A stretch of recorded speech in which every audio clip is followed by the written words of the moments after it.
Hello दोस्तों, आज अपन start करते हैं भारतीय संविधान का पार्ट 5। भारतीय संविधान की रचना में निम्नलिखित में से किसका सर्वाधिक गंभीर प्रभाव पड़ा है? ब्रिटिश संविधान, संयुक्त राज्य अमेरिका का संविधान, आयरलैंड का संविधान, भारत सरकार अधिनियम 1935। आंसर डी, भारत सरकार अधिनियम 1935 की मुख्यतः विशेषता थी अखिल भारतीय संघ की स्थापना, केंद्र में द्वैत शासन, प्रांतों में स्वायत्त शासन की स्थापना, शक्तियों का विभाजन 3 सूचियों में संघ सूची, राज्य सूची और समवर्ती सूची, संघीय न्यायालय की स्थापना, केंद्रीय रिजर्व बैंक की स्थापना, सांप्रदायिक निर्वाचन पद्धति का विस्तार कर उसमें आंग्ल भारतीयों, ईसाइयों, यूरोपियों एवं हरिजनों को भी शामिल करना आदि। 1935 के अधिनियम से 200 से अधिक अनुच्छेद भारतीय संविधान में शामिल किए गए। निम्नलिखित में से किस देश से भारतीय संविधान ने विधि के समक्ष समता का सिद्धांत लिया? America, Germany, Britain, Greece. Answer C है इसका, भारत में विधि के समक्ष समता का सिद्धांत ब्रिटेन से लिया है। किसी भी व्यक्ति, नागरिक या विदेशी कंपनी को कोई विशेषाधिकार प्राप्त नहीं होगा। डायसी के विधि के शासन की अवधारणा का अर्थ है कानून सर्वोपरि है तथा वह सभी लोगों पर समान रूप से लागू होता है। वेस्टमिंस्टर संसदीय व्यवस्था का विकास किस देश में हुआ था? Spain, Australia, Britain, America. तो आंसर सी है, वेस्टमिंस्टर शासन प्रणाली एक लोकतांत्रिक संसदीय प्रणाली है जो ब्रिटेन में सैकड़ों वर्षों के काल में विकसित हुई थी।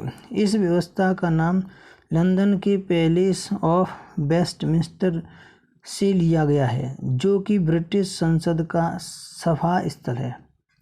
निम्नलिखित में से किस अधिनियम के द्वारा नियंत्रक एवं महालेखा परीक्षक नामक पद का सुझाव दिया गया था? 1909 का अधिनियम, 1919 का अधिनियम, 1935 का अधिनियम, 1947 का अधिनियम। आंसर बी, भारत में नियंत्रक एवं महालेखा परीक्षक ब्रिटिश राज की विरासत है। भारत शासन अधिनियम 1919 के द्वारा नियंत्रक एवं महालेखा परीक्षक के पद का गठन किया गया था। निम्नलिखित में से किसने पहली बार 1935 में संविधान सभा बनाने का सुझाव दिया था? नेहरू, गांधी जी, जयप्रकाश नारायण, M.N. राय। आंसर डी, संविधान सभा के प्रतिपादन का विचार सर्वप्रथम M.N. राय ने दिया था। 1935 में भारतीय राष्ट्रीय कांग्रेस के द्वारा संविधान सभा की मांग रखी गई, जबकि अंग्रेजों द्वारा पहली बार संविधान सभा की मांग को अगस्त 1940 के प्रस्ताव द्वारा स्वीकार किया गया था। भारतीय संविधान सभा के बारे में जी. ऑस्टन ने कहा था, संविधान सभा कांग्रेस थी और कांग्रेस भारत था। संविधान सभा का गठन कब किया गया? 1945, 1946, 1947, 1949। तो आंसर बी है इसका, संविधान सभा का गठन जुलाई 1946 में किया गया तथा 9 दिसंबर 1946 को डॉक्टर सच्चिदानंद सिन्हा को अस्थायी अध्यक्ष बनाया गया, जबकि 11 दिसंबर 1946 को डॉक्टर राजेंद्र प्रसाद को स्थायी अध्यक्ष बनाया गया। संविधान सभा की कुल सदस्य संख्या 389 थी। इनमें ब्रिटिश प्रांतों से 292 व कमिश्नरी से 4 और देशी रियासतों से 93 सदस्य थे। संविधान सभा का गठन प्रांतीय विधानसभा के सदस्यों द्वारा अप्रत्यक्ष निर्वाचन प्रणाली से किया गया। सामान्यतः 10 लाख की जनसंख्या पर एक प्रतिनिधि संविधान सभा के सदस्य के लिए चुना गया था। भारत की संविधान सभा को किस योजना के द्वारा गठित किया गया था? केवल योजना, क्रिप्स मिशन, अगस्त प्रस्ताव, कैबिनेट मिशन।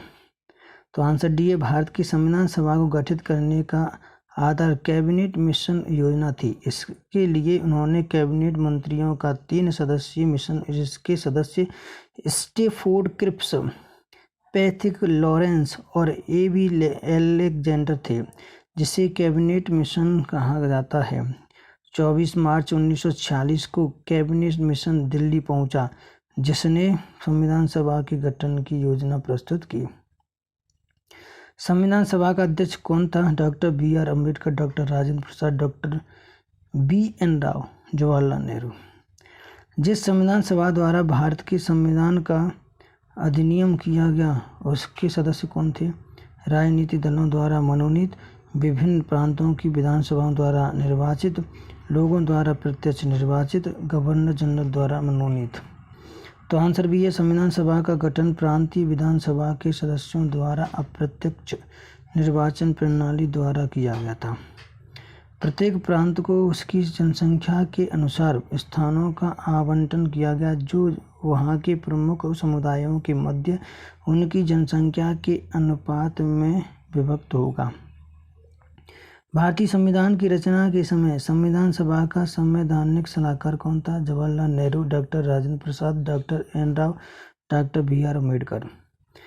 संविधान सभा के संवैधानिक सलाहकार बी.एन. राव थे। बी.एन. राव ने अक्टूबर 1947 में संविधान का प्रथम प्रारूप तैयार किया। इनके द्वारा तैयार संविधान के मूल पाठ पर विचार करने के लिए डॉक्टर भीमराव अम्बेडकर की अध्यक्षता में एक 7 सदस्यीय प्रारूप समिति का गठन किया गया था।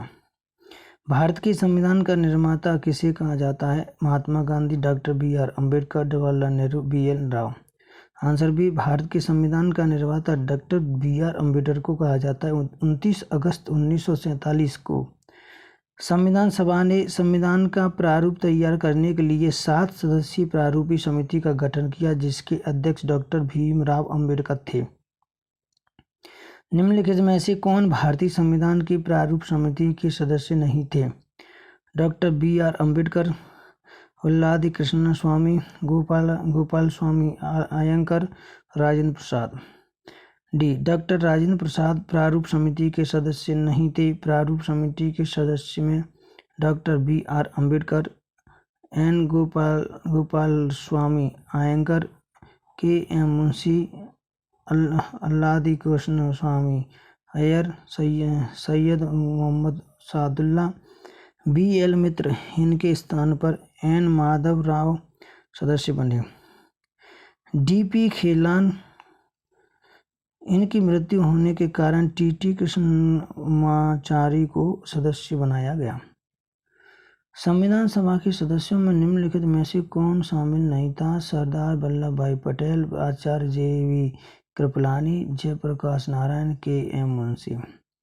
Answer C. संविधान सभा के गठन के समय इसमें सदस्यों की संख्या 389 थी। भारत के विभाजन के बाद सदस्यों की संख्या 299 रह गई। इनके नाम जवाहरलाल नेहरू, मौलाना अबुल कलाम आज़ाद, वल्लभ भाई पटेल, के. मुंशी, राजगोपालाचारी तथा जे.वी. कृपलानी थे। जयप्रकाश नारायण संविधान सभा के सदस्य नहीं थे। भारत की अंतरिम संसद में कितने सदस्य थे? 296, 313, 318, 316। अंतरिम सरकार का गठन 2 सितंबर 1946 को अंतिम संसद से जवाहरलाल नेहरू के नेतृत्व में हुआ था। वायसराय लॉर्ड माउंटेबल अध्यक्ष तथा जवाहरलाल नेहरू उपाध्यक्ष थे। इस समय सदस्यों की संख्या 296 थी। संविधान निर्माण में 2 वर्ष 11 माह 18 दिन लगे थे। संविधान सभा की प्रारूप समिति के अध्यक्ष कौन थे? K. M. Munshi, D P. Khaitan, D V R. Ambedkar, T T. Krishnamachari. Answer C. 29 अगस्त 1947 को संविधान सभा ने संविधान का प्रारूप तैयार करने के लिए 7 सदस्यीय प्रारूप समिति का गठन किया जिसके अध्यक्ष डॉक्टर भीमराव अम्बेडकर थे। संविधान सभा के मूल अधिकार के उप समिति का अध्यक्ष कौन था? J.V.. Kripalani, Rajendra Prasad, doctor B R. Ambedkar, Gopalnath बारदोई। मूल अधिकारी की उप समिति के अध्यक्ष जे.वी. कृपलानी थे और वे आज़ादी के समय कांग्रेस के अध्यक्ष भी थे, जबकि डॉक्टर राजेंद्र प्रसाद झंडा समिति के अध्यक्ष थे। किसके द्वारा संविधान में उद्देश्य संकल्प लाया गया था? जवाहरलाल नेहरू, किरण देसाई, के. नटवर सिंह, के. एम. मुंशी। तो आंसर ये है इसका। संविधान सभा में जवाहरलाल नेहरू ने 13 दिसंबर 1946 को उद्देश्य प्रस्ताव पेश किया जिसमें भारत के भावी संपूर्ण प्रभुत्व संपन्न लोकतांत्रिक गणराज्य की रूपरेखा दी गई थी। इस प्रस्ताव ने संविधान सभा को इसके मार्गदर्शी सिद्धांत तथा दर्शन दिए, जिनके आधार पर इसे संविधान निर्माण का कार्य करना था। 22 जनवरी 1947 को संविधान सभा ने इस प्रस्ताव को स्वीकार कर लिया और अंत में यही उद्देश्य प्रस्ताव भारत के संविधान की प्रस्तावना बनी। संविधान सभा ने राष्ट्रगान कब अपनाया? 24 मई 1949, 24 नवंबर 1949, 24 जनवरी 1950, 24 जनवरी 1950। तो रविंद्रनाथ टैगोर द्वारा मूल रूप से बांग्ला में रचित और संगीतबद्ध जनगणमन के हिंदी संस्करण को संविधान सभा ने भारत के राष्ट्रगान के रूप में 24 जनवरी 1950 को अपनाया था।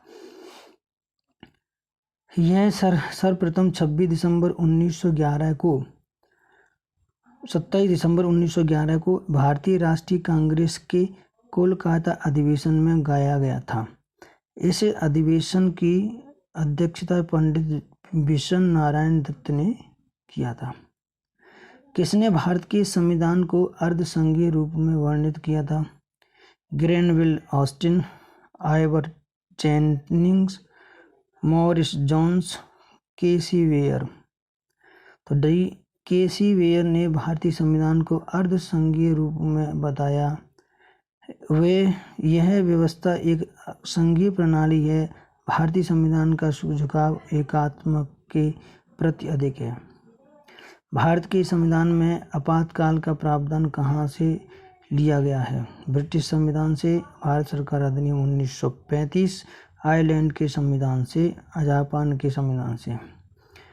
भी भारत के संविधान में आपातकाल का प्रावधान भारत सरकार अधिनियम 1935 से लिया गया है तथा जर्मनी के वाइमर संविधान से भी लिया गया है। Thank you.